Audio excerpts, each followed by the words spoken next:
Madam শুনেন, আমি যে প্রতিদিন আয়া প্রতিদিন এসব করি, সাহেব তো আমারে ভাই মনে করিয়া বিশ্বাস করিয়া এই দায়িত্ব দিয়ে গেছে।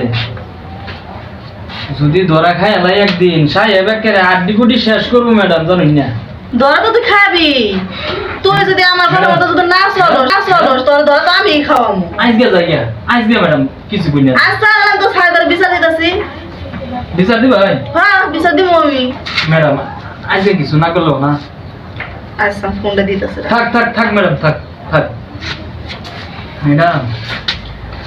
এত কিছু চিন্তা ভাবনা না করে যা করে তাই চালু করে কর, নাহলে কিন্তু আমি তো সাদের ফোন দিব। যদি ধরা খায় নাই ম্যাডাম, চলুন ম্যাডাম।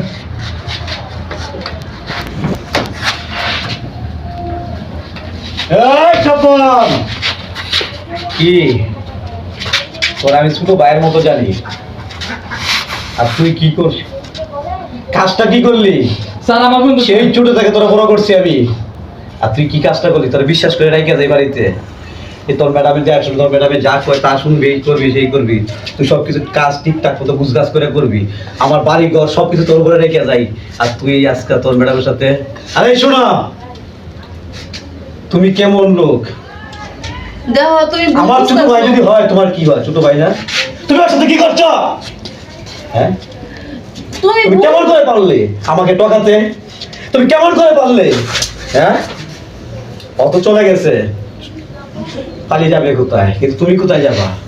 তোমাকে তো আমি রাখবো না আমার ঘরে, দেখো তোমাকে আমি সংসার করবো না। তুমি আমার ভুল বুঝতেছো। ভুল বুঝবো না, আমি হাতে হাতে ধরছি। আমি আরো আগে শুনছি বিষয়টা, তোমাদের দুজনের ভিতরে মেলামেশা হয়, সম্পর্কটা অনেক দিন আগে থেকে চলতেছে, কিন্তু আমি বিশ্বাস করি না, কিন্তু আজকে হাতে হাতে ধরছি। আজকে আমি অফিসে যাই নাই, শুধু আচ্ছা, তুমি হাতে হাতে এবারের ধরছি। মতো মোরে মাফ না, করে দাও। আর এরকম হইব না। তোমার মতো লোককে মাফ করা যায় না। তোমার মতো নারীগর জন্যই আজকে সব নারীগর বদনাম হয়, মানুষের সংসার ভাঙ্গে। বললাম তো ভুল হয়ে গেছে, আর হইব না। তোমার মতো মেয়েকে নিয়ে আমি আর সংসার করবো না। তুমি তাকে বাড়ি করনি, আমি চলে গেলাম। ভাই তুমি ভালো দেখো। না তুমি